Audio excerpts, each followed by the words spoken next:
सारण गुरु के digital class में एक बार फिर आपका स्वागत है। मैं ओम प्रकाश गिरी क्लास 12th बायोलॉजी की बात कर रहा हूँ। यहाँ हम लोग डीएनए की बात कर रहे हैं। पिछले वीडियोज में हम लोगों ने डिस्कस किया कि बहुत लंबे समय तक मेंडल ने जब वंशागति के बारे में बात किया, आनुवंशिकता के सिद्धांत दिए, उसके बहुत लंबे समय तक ये स्पष्ट नहीं हो पाया था कि वास्तव में आनुवंशिक पदार्थ है क्या। जैसा कि हम जानते हैं कि हमारे शरीर की बहुत सारी प्रक्रियाएं जो है वो प्रोटीन के द्वारा संचालित हो रही हैं, जो कि मेटाबॉलिज्म उपापचय की प्रक्रियाएं। उपापचय की प्रक्रियाओं में प्रत्यक्ष रूप से अगर हम देखते हैं तो हमको ये दिखता है कि उसमें प्रोटीन की भागीदारी होती है और प्रोटीन की मात्रा कोशिका निर्माण में ज़्यादा होती है। ये सारी चीज़ें थी जिसकी वजह से वैज्ञानिकों को ऐसा लगता था कि शायद प्रोटीन ही आनुवंशिक पदार्थ होगा।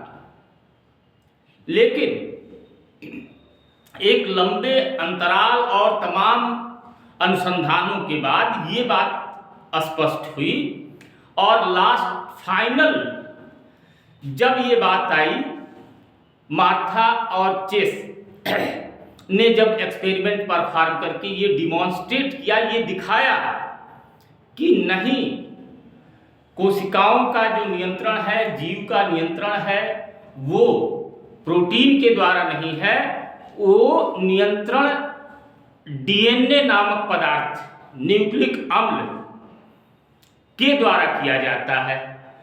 तो आइए आज हम कंफर्म करते हैं कि डीएनए जेनेटिक मटेरियल है, आनुवंशिक पदार्थ है, तो क्यों है, और मार्था और चेस के प्रयोग के बारे में डिस्कस करते हैं। तो क्या किया जा रहा है, हमारा हेडिंग क्या है कि आनुवंशिक पदार्थ डीएनए है। DNA that is the genetic material. ये प्रूफ हुआ 1952 में। तब डीएनए आनुवंशिक पदार्थ है, इसके बारे में सुस्पष्ट प्रमाण, बिल्कुल क्लियर एविडेंस अल्फ्रेड हर्शे और मार्था चेस, ये दो साइंटिस्ट थे जिन्होंने एक्सपेरिमेंट परफॉर्म किया और ये बताया 1952 के प्रयोगों से प्राप्त हुआ। उन्होंने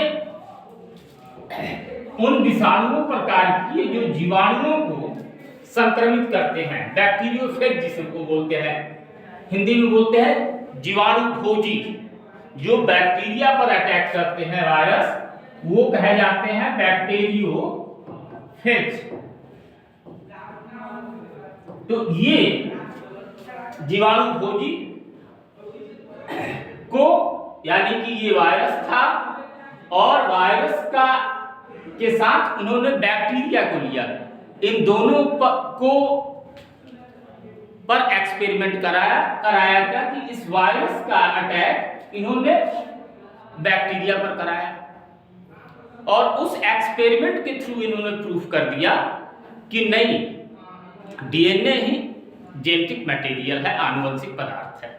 आइए, जीवाणु भोजी जीवाणु से चिपकते हैं, अपने आनुवंशिक पदार्थ को जीवाणु कोशिका में भेजते हैं।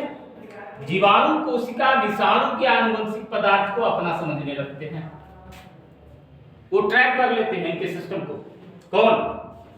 विषाणु के, वायरस के जो जेनेटिक मटेरियल है वो इनको ट्रैक कर लेते हैं और इसका जो जीवाणु का आनुवंशिक पदार्थ है वो बदल जाता है विषाणु के एक आदि, जिससे आगे चलकर अधिक विषाणुओं का निर्माण होता है।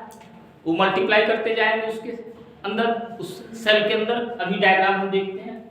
हर्शे और चेस ने इस बात का पता लगाने के लिए प्रयोग किया कि विषाणु से प्रोटीन या डीएनए निकलकर जीवाणु में प्रवेश करते हैं, और इसी एक्सपेरिमेंट में उन्होंने प्रूफ कर दिया कि नहीं, वास्तव में जो इंपैक्ट पड़ता है वो डीएनए का पड़ता है, प्रोटीन का नहीं पड़ता।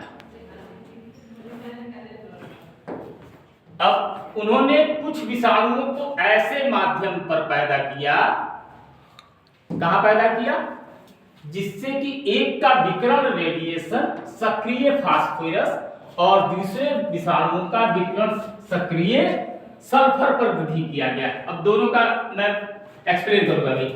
जिस विषाणु को विकिरण सक्रिय फास्फोरस की उपस्थिति में पैदा किया उसमें विकिरण सक्रिय डीएनए पाया गया, जबकि विकिरण सक्रिय प्रोटीन नहीं था, क्योंकि डीएनए में फास्फोरस होता है, प्रोटीन नहीं। ठीक इसी तरह से विषाणु जिसे विकिरण सक्रिय सल्फर भी किया गया उसमें चेंजेस नहीं हुआ। अब यहां समझ लेते हैं होता क्या कह रहा है कि सक्रिय फास्फोरस की उपस्थिति में पैदा किया, उसमें रेडिएशन होता है। क्योंकि हम जानते हैं कि डीएनए का जो स्ट्रक्चर है उसमें जो दोनों चेन है, चेन में पेंटोज शुगर है और पेंटोज शुगर के साथ फास्फोरस है। Is it clear? तो ये रेडिएशन वाला जो फास्फोरस था उसके साथ जाके बाइंड हुआ, इसकी वजह से डीएनए प्रभावित हो गया है फास्फोरस से। जबकि सल्फर प्रोटीन में पाया जाता है तो वो प्रोटीन के साथ अटैच होगा। तो यही बात बता रहा कि प्रोटीन ने ठीक इसी तरह से विषाणु जिसे विकिरण सक्रिय सल्फर की उपस्थिति में पैदा किया उसमें विकिरण सक्रिय प्रोटीन पाए गए, डीएनए सक्रिय नहीं था, क्योंकि डीएनए में सल्फर नहीं मिलता है। अब ये पूरी बात क्लियर हो गई कि डीएनए में सल्फर नहीं मिलता, डीएनए में क्या मिलता है? फास्फोरस है। और फास्फोरस की वजह से जो रेडिएशन हुआ वो किसमें हुआ? डीएनए में। सल्फर की वजह से किसमें हुआ? तो प्रोटीन में हुआ। थोड़ा सा आगे बढ़ते हैं, फिर डायग्राम को देखते हैं। विकिरण सक्रिय जीवाणु भोजी ई कोलाई, अब क्या हुआ? उसको वायरस को कहां एंटर कराएगा? ई कोलाई बैक्टीरिया में से चिपक जाते हैं। जैसे संक्रमण आगे बढ़ता है जीवाणु को संमिश्रक में हिलाने से विषाणु आवरण अलग हो जाते हैं। जीवाणु को अपकेंद्रण यंत्र सेंट्रीफ्यूगल मशीन बहुत तेजी से उसमें डाल के हिलाया गया तो कराने से विषाणु कण जीवाणु से अलग हो जाते हैं। ये बात हुई। तो अब पहले हम डायग्राम समझ लेते हैं कि डायग्राम में इस डायग्राम को समझ लेंगे तो हमको बिल्कुल क्लियर हो जाएगा कि कैसे क्या हुआ था। Is it clear? डायग्राम सामने है। अब एक बैक्टीरियोफेज लिया गया, ये एक बैक्टीरियोफेज है और इस बैक्टीरियोफेज का विकिरण सक्रिय किससे कराया गया? S35 सल्फर से। सल्फर, ठीक, सल्फर यहां है। दूसरा लिया गया और दूसरा का रेडिएशन किससे कराया गया? फास्फोरस से। फास्फोरस से। तो अब इस संरचना को थोड़ा सा समझ लो। ये एक बैक्टीरियोफेज है। बैक्टीरियोफेज उस तरह के वायरसेज होते हैं जो कि बैक्टीरिया पर अटैक करते हैं। एक बात क्लियर हो गई। अब इन जनरल जो स्ट्रक्चर है इस बैक्टीरियोफेज का, ये क्या है कि ये कोट, कलर मैं चेंज कर रहा हूं,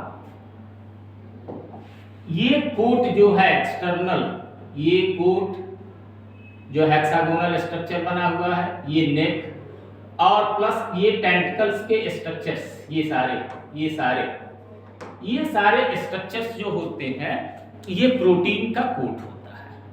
इट इज प्रोटीन, ये क्लियर कर लीजिए, ये प्रोटीन होता है। बीच में जो जेनेटिक मटेरियल है, जेनेटिक मटेरियल, ये पोर्शन,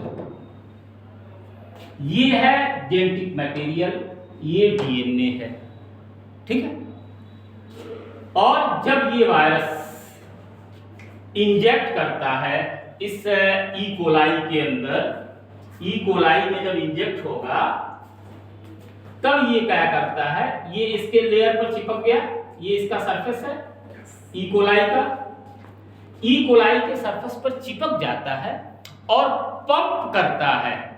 ये टेंटिकल्स के सपोर्ट से यहां पकड़ लेता है मजबूती से और ये जो जेनेटिक मटेरियल है इसके सेंटर में उसको पंप करता है, फोर्स करता है और बाकी सारा का सारा पार्ट बाहर रह जाता है।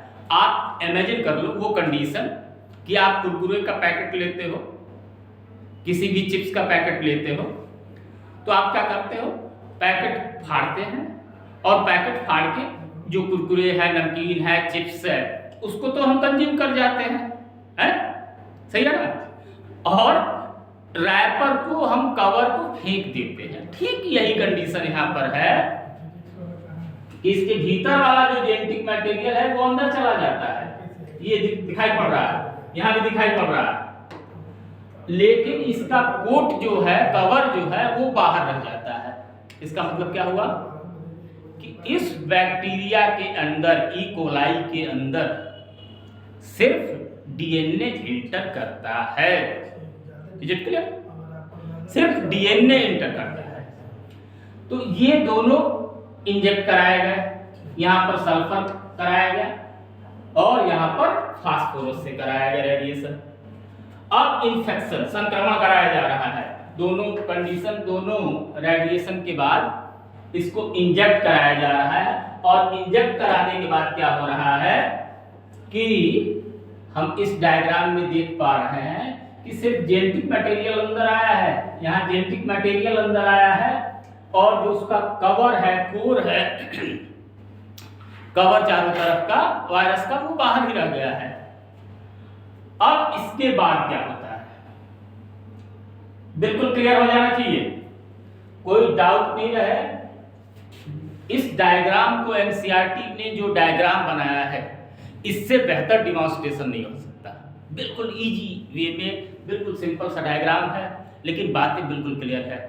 यहाँ सल्फर इन्फेक्शन है, सल्फर से रेडिएशन कराया गया है, यहाँ फास्फोरस से। तो अब अनावरण हो रहा है, जब संक्रमण कराया गया तो क्या हुआ, अनावरण, खोल बाहर रह गई, पर्दा हटा, और जो बीच वाला मसाला था, मटेरियल था, वो अंदर आ गया, यानी कि डीएनए अंदर आया और प्रोटीन बाहर रहा। अब इसका साइंटिफिकेशन करा रहे हैं, विकेंद्रीकरण, और विकेंद्रीकरण कराने के पश्चात हमारा रिजल्ट क्या आ रहा है, कोशिकाओं में विकिरण S35 का पता नहीं लगा। सेल्स के अंदर जो सल्फर रेडिएशन कराया गया था वायरस में, वो नहीं है। प्लस क्या है, प्लस विकिरण S35 का पता लगा, यानी कि बाहर सेल्स के अंदर नहीं, किसके सेल्स के अंदर, ई कोलाई के सेल के अंदर ये S35 नहीं पहुंचा है, यहां पर नहीं पहुंचा है, ये यहां पर नहीं है, ये जो है वो नॉन रेडिएटेड है, यहाँ सल्फर नहीं है। बाहर की तरफ यहाँ सल्फर है, यहाँ सल्फर है, आसपास में सल्फर है, क्योंकि ये कवर तो यहीं पड़ा हुआ है ना। ये दूसरा क्या हुआ, कोशिकाओं में P32 का पता लगा, यानी कि सेल्स के अंदर फास्फोरस पाया गया, बैक्टीरिया के सेल के अंदर फास्फोरस पाया गया। प्लस विकिरण का पता नहीं लगा, बाहर की तरफ तो रेडिएशन है नहीं। इसी एक्सपेरिमेंट ने बिल्कुल कंक्रीट एविडेंस दिया कि DNA is the genetic material, DNA ही आनुवंशिक पदार्थ है, ये प्रूफ किया कौन ने, हर्शे और चेस नामक वैज्ञानिकों ने। और इसके बाद ये बात कंफर्म हो गई कि DNA is the genetic material, ये आनुवंशिक पदार्थ है, ये बात पक्की हुई। अब आगे चलते हैं, इसको एक बार फिर से मैं रिपीट कर दे रहा हूं। जो जीवाणु विकिरण सक्रिय डीएनए रखने वाले विषाणु से संक्रमित हुए थे,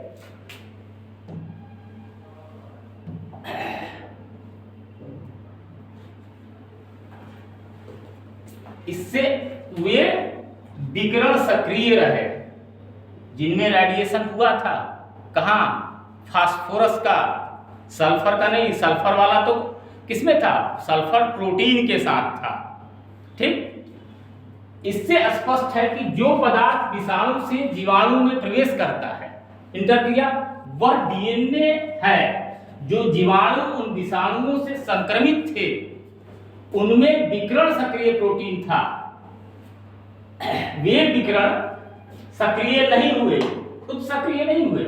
इससे संकेत मिलता है कि प्रोटीन विषाणु से जीवाणु में प्रवेश नहीं करता है। इस कारण से आनुवंशिक पदार्थ डीएनए ही है। कंफर्म हो गया? यही कहानी थी। फिर से मैं रिपीट कर दे रहा हूं, देखो एसपी साहब से मिल लेना तुम लोग। तो एसपी साहब से मिलने की जरूरत नहीं है, एसपी साहब से यस हटा देना, सिर्फ पी रखना, पुलिस को रखना। सुप्रिटेंडेंट ऑफ पुलिस नहीं रहेंगे। जब सुप्रिटेंडेंट जो थे वो गायब है, सुप्रिटेंडेंट किसके साथ चले गए? प्रोटीन के साथ चले गए, पुलिस सिर्फ बच गई। ठीक ना? तो पुलिस फास्फोरस ये डीएनए के साथ अटैच होता है और ये बैक्टीरियोफेज के द्वारा बैक्टीरिया जो कि इकोलाई था उसमें इंटर करता है। इस वजह से ये प्रूफ हो गया कि DNA is the genetic material. ये प्रूवन, जैसे मैथ्स में करते हैं ना, दैट्स प्रूवन। तो ये प्रूवन हो गया, सिद्ध हो गया इस एक्सपेरिमेंट के थ्रू। अब नेक्स्ट टॉपिक क्या है हमारा? आनुवंशिक पदार्थ के गुण, डीएनए बनाम आरएनए। दोनों न्यूक्लिक एसिड है, न्यूक्लिक अम्ल है और दोनों जेनेटिक मटेरियल है। ये बात हम लोग जान चुके हैं। क्योंकि आरएनए भी जेनेटिक मटेरियल है तो वो कुछ वायरसेस में पाया जाता है सर। बहुत लिमिटेड एरिया है जहां की वो एज जेनेटिक मटेरियल कंसीडर किया जाता है या प्रेजेंट होता है। जहां आरएनए और डीएनए दोनों होते हैं, जितने भी यूकैरियोट्स हैं, जितने भी हायर ऑर्गेनिजम्स हैं, वहां डीएनए और आरएनए दोनों होंगे। Is it clear? अब उस स्थिति में जेनेटिक मटेरियल क्या हो जाता है? वहां पर जेनेटिक मटेरियल डीएनए ही होता है। अब क्यों होता है, उसके क्या कैरेक्टरिस्टिक्स हैं, ये हम देखते हैं इस स्टडी में कि डीएनए आनुवंशिक पदार्थ के गुण क्या क्या उसमें कैरेक्टरिस्टिक्स होने चाहिए जिसकी वजह से कोई भी पदार्थ जेनेटिक मटेरियल कंसीडर किया जा सके। ठीक है ना भाई? कोई अगर उपाधि आपको दी जाती है, किसी को भी दी जाती है, तो उसमें कुछ गुण होने चाहिए, कैरेक्टरिस्टिक्स होने चाहिए, तभी तो वो आपको डेजिग्नेशन मिलेगा। तो डीएनए को जेनेटिक मटेरियल का डेजिग्नेशन जब मिला तो उसकी वजह क्लियर होती है। क्या है? पिछली चर्चाओं से स्पष्ट है कि प्रोटीन बनाम डीएनए के बीच जो विवाद आनुवंशिक पदार्थ को लेकर था, वह अब स्पष्ट रूप से हास्य और चेस के प्रयोग से सुलझ चुका था। ये मसला खत्म हो गया। इसके बाद क्या हो? अब यह सर्वमान्य हो चुका है कि डीएनए आनुवंशिक पदार्थ के रूप में कार्य करता है। ये भी बात क्लियर है, हम मान गए। फिर क्या हुआ? फिर भी यह स्पष्ट हो गया कि कुछ विषाणुओं में आरएनए जैसे TMV, tobacco mosaic virus, Q beta bacteriophage आदि आनुवंशिक पदार्थ है। अभी बताया ना कि कुछ वायरसेज में आरएनए भी जेनेटिक मटेरियल है। अब कुछ प्रश्नों के उत्तर आपको देने हैं, जैसे क्यों डीएनए प्रमुख आनुवंशिक पदार्थ है जबकि आरएनए दूत और अनुकूलन जैसे सक्रिय कार्य करता है। दोनों न्यूक्लिक अम्ल हैं। अणुओं की रासायनिक संरचना में अंतर बताइए। तो अब अंतर क्या होगा? पहला हम वहीं से शुरू करते हैं। डीएनए और आरएनए में जब हम स्ट्रक्चर की बात देखते हैं तो दो सबसे बड़े अंतर आते हैं स्ट्रक्चरल डिफरेंस। क्या होगा? डीएनए में डीऑक्सीराइबोज शुगर होगा जबकि आरएनए में राइबोज शुगर है। एक डिफरेंस क्लियर। दूसरा डिफरेंस क्या है? जो नाइट्रोजन बेसेज है, नाइट्रोजन बेसेज में अंतर आ जाता है। डीएनए में थीमीन मिलता है और आरएनए में यूरेसिल मिल जाता है। ये दो अंतर आप एकदम याद करके रखना, कोई प्रॉब्लम नहीं होगी इसके साथ। अब तीसरा अंतर, डीएनए डबल स्ट्रैंडेड स्ट्रक्चर है और कोई भी रस्सी ही ले लो, रस्सी अगर दोहरी होगी तो ज़्यादा मजबूत होगी, जबकि आरएनए सिंगल स्ट्रैंडेड स्ट्रक्चर है और इसका एक साइड, यहाँ डायग्राम मैं खींच ले रहा हूँ, देखो जैसे इसका एक साइड सिर्फ ये नाइट्रोजन बेसेज लगे होंगे। अब ये इधर नाइट्रोजन बेसेज जब लगे हैं तो ये खुला हुआ है, जबकि डीएनए में दोनों तरफ से हो जाता है, दो स्ट्रेट लाइंस हैं और दोनों तरफ से ये नाइट्रोजन बेसेज अंदर की ओर पैक होते हैं। ये कंडीशन होगी तो जाहिर सी बात है कि ये वाली संरचना ज्यादा मजबूत होगी। तो ये कुछ मेजर डिफरेंसेस थे। डीएनए और आरएनए में। इसी वजह से डीएनए ज्यादा स्टेबल स्ट्रक्चर है। अभी और डिटेलिंग इसकी हम देखते हैं। दो रासायनिक अंतरों को बता सकते हैं, तो हम लोगों ने बता दिया कि डीऑक्सीराइबोज शुगर और थियामिन और यूरेसिल का रिप्लेसमेंट। और स्ट्रक्चरल में आ गए तो डबल स्टैंडर्ड है, सिंगल स्टैंडर्ड है। डिफरेंसेस क्लियर है। अब आगे हम बढ़ते हैं। फिर डिफरेंस, एक अणु जो आनुवंशिक पदार्थ के रूप में कार्य कर सकता है वो निम्नलिखित मापदंडों को अवश्य पूर्ण करता है। अब ये क्राइटेरिया दिए जा रहे हैं कि ये क्राइटेरिया होगा तभी वो मटेरियल जेनेटिक मटेरियल कहा जा सकता है, अदरवाइज वो जेनेटिक मटेरियल नहीं होगा। क्या है? पहला, यह अपना प्रतिकृति बनाने में सक्षम है, रिप्लिकेशन, अपनी कार्बन कॉपी पैदा कर सके, जो डीएनए रिप्लिकेशन होता है। यह कहा जाए प्रकृति की सबसे विचित्र, सबसे अनुपम घटना है ये डीएनए का रिप्लिकेशन। अगर डीएनए का रिप्लिकेशन नहीं हो तो पूरी दुनिया में सारे जीवों की जीवन गति रुक जाएगी। बिल्कुल ये कॉन्टिन्यूअस प्रोसेस है। या तो माइटोसिस, समसूत्री विभाजन, और प्रजनन के लिए अर्धसूत्री मियोसिस की प्रक्रिया होनी ही चाहिए, नहीं तो नए सेल्स नहीं बनेंगे। सेकंड पॉइंट, इसे संरचना और रासायनिक संगठन के आधार पर स्थिर होना चाहिए, स्टेबल मटेरियल हो। तो स्टेबिलिटी की बात हम देख चुके हैं कि आरएनए कम स्टेबल है, डीएनए ज्यादा स्टेबल स्ट्रक्चर है, तो इसकी वजह से वो ज्यादा मजबूत है, ज्यादा स्थिर है। नेक्स्ट पॉइंट थर्ड, इसमें धीमे परिवर्तनों की संभावना होती है, म्यूटेशंस, उत्परिवर्तन, चेंज हो जाएगा। और ये म्यूटेशन का ही होना, उत्परिवर्तन का ही होना इस धरती पर इवोल्यूशन की, जो हम क्रमिक विकास की बात करते हैं या ऑर्गेनिक इवोल्यूशन की बात करते हैं, ये इसी से संभव हो सका है। अदरवाइज ये चेंजेस नहीं होते, जीवों में जो डाइवर्सिटी दिखती है वो इसी वजह से होती है। नेक्स्ट, इसे स्वयं मेंडल के लक्षण के अनुरूप अभिव्यक्त होना चाहिए, एक्सप्रेशन। इसका जो एक्सप्रेशन हो वो मेंडल्स के रूल्स को फॉलो करता हो। यही वजह है कि मेंडल को फादर ऑफ जेनेटिक्स कहा गया, क्योंकि जो उन्होंने रूल सेट कर दिए वो बिल्कुल कंक्रीट हुए। तो ये चार इंपॉर्टेंट पॉइंट्स हैं, इनके ग्राउंड पर ही किसी मटेरियल को हम जेनेटिक मटेरियल कहते हैं। आनुवंशिक पदार्थ होने के लिए उसमें प्रतिकृति बनाने की क्षमता हो, वो बिल्कुल स्थिर होना चाहिए, इसमें म्यूटेशन होना चाहिए, और मेंडल के अकॉर्डिंग उसमें चेंजेस होने चाहिए, एक्सप्रेशन होना चाहिए। ये उसके कैरेक्टरिस्टिक्स हैं। अब इन कैरेक्टरिस्टिक्स के आधार पर कोई पदार्थ आनुवंशिक पदार्थ कहा जा सकता है। बात बिल्कुल स्पष्ट हो गई। और कुछ डिस्क्रिप्शन है, देखते हैं। यदि कोई क्षार युग्मक पूरकता के सिद्धांत, कंप्लीमेंट्री सिद्धांत को ध्यान में रखते हुए परीक्षण करता है, तब वह पाएगा कि दोनों न्यूक्लिक अम्लों डीएनए व आरएनए में स्वयं प्रतिकृति बनाने की क्षमता होती है। सजीव तंत्र के अन्य अणुओं में जैसे प्रोटीन स्वयं प्रथम मापदंड को पूर्ण करने में असफल है। पहला ही क्राइटेरिया, रिप्लिकेशन वाला काम नहीं कर सकता आप। प्रोटीन जब भी बनेगा वो आरएनए के डायरेक्शन में बनेगा, और आरएनए कैसे बनेंगे? डीएनए से बनेंगे, जो मैसेंजर लेके जाएंगे।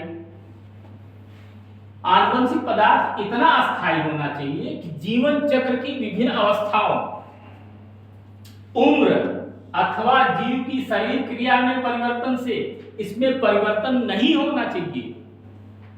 जो कुछ भी एक्सटर्नल या इंटरनल चेंजेस होते हैं किसी जीव के साथ, उन चेंजेस के हिसाब से डीएनए में चेंज नहीं आना चाहिए, आनुवंशिक पदार्थों में चेंज नहीं आना चाहिए। डीएनए आरएनए भी इसमें इंक्लूड कर लेते हैं। ठीक है।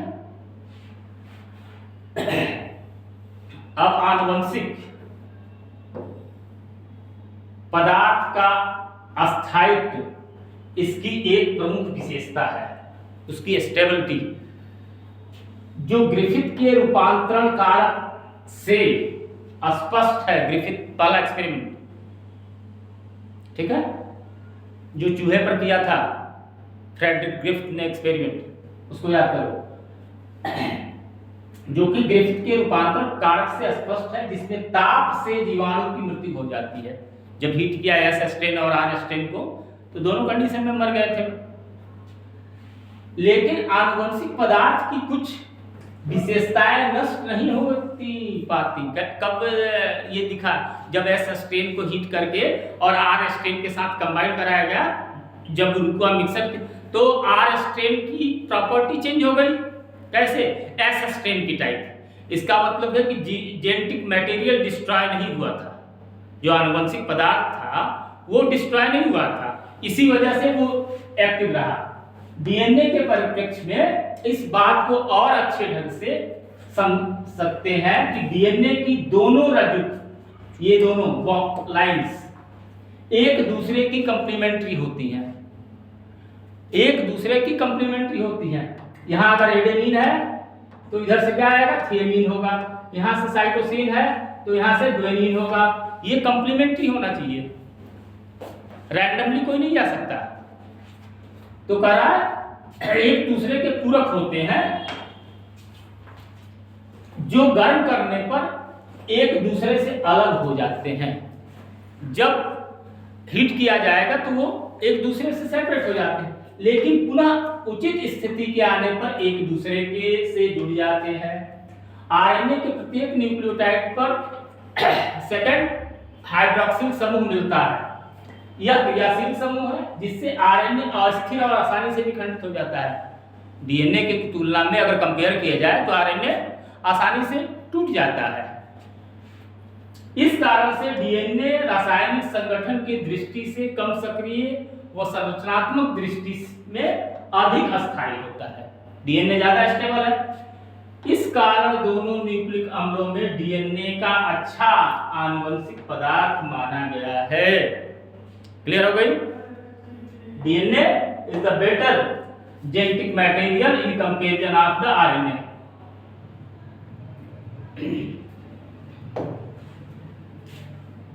वास्तव में डीएनए में यूरेसिल की जगह थायमिन होता है, अभी हम बताए थे। उनमें से एक अधिक अस्थायित्व मिलता है। इस बारे में विस्तृत चर्चा है तो हमें डीएनए में होने वाले मरम्मत की प्रक्रिया को समझना होगा, और आप इस प्रक्रिया के बारे में कुछ कक्षाओं में अध्ययन करेंगे, हायर स्टडीज में जाना होगा, इसको छोड़ते हैं। चलिए, दोनों आरएनए और डीएनए परिवर्तित हो सकते हैं, दोनों में म्यूटेशन हो सकता है। वास्तव में आरएनए अस्थायी व तीव्र गति से परिवर्तित होता है, तो कमजोर है, जाहिर सी बात है। परिणाम स्वरूप वायरसेज में विषाणु में आरएनए जीनोम मिलता है, उसकी जीवन अवधि छोटी व तेजी से परिवर्तित व विकसित होने वाली होती है। वायरसेज में बहुत तेजी से उनका लाइफ स्पैन भी कम है और जल्दी से म्यूटेट भी हो जाते हैं। आरएनए प्रोटीन सिंथेसिस के लिए सीधे कूटलेखन करते हैं। जो इंक्रिप्शन होगा, जो लेटर होंगे, कोड, वो आरएनए करते हैं, इसलिए वह आसानी से लक्षण व्यक्त करते हैं। डीएनए प्रोटीन सिंथेसिस के लिए आरएनए पर निर्भर होते हैं। डीएनए डायरेक्ट नहीं कुछ कर सकता, वो आरएनए के थ्रू प्रोटीन सिंथेसिस कराता है। प्रोटीन संश्लेषण की सारी व्यवस्था आरएनए से विकसित हुई है, आरएनए के थ्रू हो रहा पूरा। उपरोक्त चर्चाओं से स्पष्ट है कि दोनों डीएनए व आरएनए आनुवंशिक पदार्थ के रूप में कार्य करते हैं। डीएनए के अधिक अस्थायी होने की से वह आनुवंशिक सूचनाओं के संचय हेतु सबसे उपयोगी है। आनुवंशिक सूचनाओं के स्थानांतरण हेतु आरएनए उपयुक्त है। ये कहानी है। डीएनए और आरएनए को हमने कंपेयर कर लिया। डीएनए की तुलना में आरएनए कमजोर है, वो अनस्टेबल है, उसमें चेंजेस ज़्यादा तेजी से होते हैं। इन सारी वजहों से DNA is the genetic material that was proven by the Hershey and Chase in 1952 that experiment was perform by them on the bacteria E coli.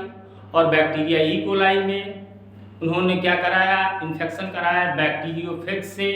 और बैक्टीरियोफेज को इन्फेक्शन कराने के पहले उन्होंने क्या किया कि बैक्टीरियोफेज को 2 अलग अलग केमिकल से रेडिएट कराया, सल्फर से और फास्फोरस से। सल्फर से जब रेडिएशन कराया तो सल्फर चूंकि प्रोटीन के साथ एसोसिएट होता है, इसकी वजह से ई कोलाई सेल में इंटर नहीं किया। फास्फोरस चूंकि डीएनए का पार्ट है, इसलिए ई कोलाई में इंटर कर गया। ये कहानी थी एक्सपेरिमेंट जो कि हर्शे एंड चेस ने परफॉर्म कराया। अब नेक्स्ट वीडियो में हम लोग बात करेंगे आरएनए के बारे में। Okay, that's all. Thank you very much for watching the video. चलिए।